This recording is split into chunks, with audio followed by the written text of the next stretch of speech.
ಇನ್ನು ಜೆಪಿಎಸ್ಸಿ ಪರೀಕ್ಷೆಯಲ್ಲಿ ಅಕ್ರಮ ಆರೋಪ ಕೇಳಿಬರ್ತಾ ಇದೆ. ಜಾರ್ಖಂಡ್ನಲ್ಲಿ ವಿದ್ಯಾರ್ಥಿ ಸಂಘಟನೆಗಳ ಹೋರಾಟ ಜೋರಾಗಿದೆ. ಮುಂಡಾ ಕ್ರೀಡಾಂಗಣದಲ್ಲಿ ಉಪವಾಸ ಸತ್ಯಾಗ್ರಹ ನಡೆಸ್ತಾ ಇದ್ದಾರೆ. ಜಾರ್ಖಂಡ್ ಲೋಕಸೇವಾ ಆಯೋಗದ ವಿರುದ್ಧ ಆಕ್ರೋಶ ವ್ಯಕ್ತಪಡಿಸ್ತಾ ಇದ್ದಾರೆ ವಿದ್ಯಾರ್ಥಿಗಳು.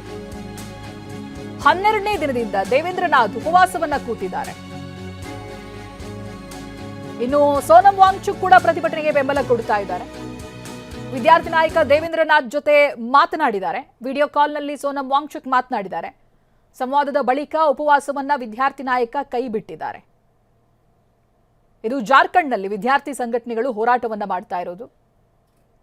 ಇನ್ನು ಇದೇ ಜಾರ್ಖಂಡ್ನ ವಿದ್ಯಾರ್ಥಿ ಹೋರಾಟಕ್ಕೆ ಸಿಜೆಪಿ ಬೆಂಬಲ ಕೂಡ ಸಿಗ್ತಾ ಇದೆ. ನಾವು ಪ್ರತಿಭಟನೆಯಲ್ಲಿ ಭಾಗಿಯಾಗ್ತೀವಿ ಅಂತ ಅಭಿಜಿತ್ ದೀಪ್ಗೆ ಹೇಳ್ತಾ ಇದ್ದಾರೆ. ಕಾಕ್ರೋಚ್ ಜನತಾ ಪಕ್ಷದ ಸ್ಥಾಪಕ ಅಭಿಜಿತ್ ದೀಪ್ಗೆ ಅವರು ಕೂಡ ಬೆಂಬಲ ಸೂಚಿಸ್ತೀನಿ ಅಂತ ಹೇಳ್ತಾ ಇದ್ದಾರೆ. ನಾವು ಅಲ್ಲಿಗೆ ಹೋಗ್ತೀವಿ, ವಿದ್ಯಾರ್ಥಿಗಳ ಜೊತೆಗೆ ನಿಲ್ತೀವಿ, ವಿದ್ಯಾರ್ಥಿಗಳ ಪ್ರತಿ ಬೇಡಿಕೆಗೂ ನಮ್ಮ ಬೆಂಬಲ ಇರುತ್ತೆ ಅಂತ ದೀಪ್ಗೆ ಹೇಳಿದ್ದಾರೆ. ಇದು ಜೆಪಿಎಸ್ಸಿ ಪರೀಕ್ಷೆಯಲ್ಲಿ ಆಗಿರುವಂತಹ ಅಕ್ರಮ ಜಾರ್ಖಂಡ್ನಲ್ಲಿ.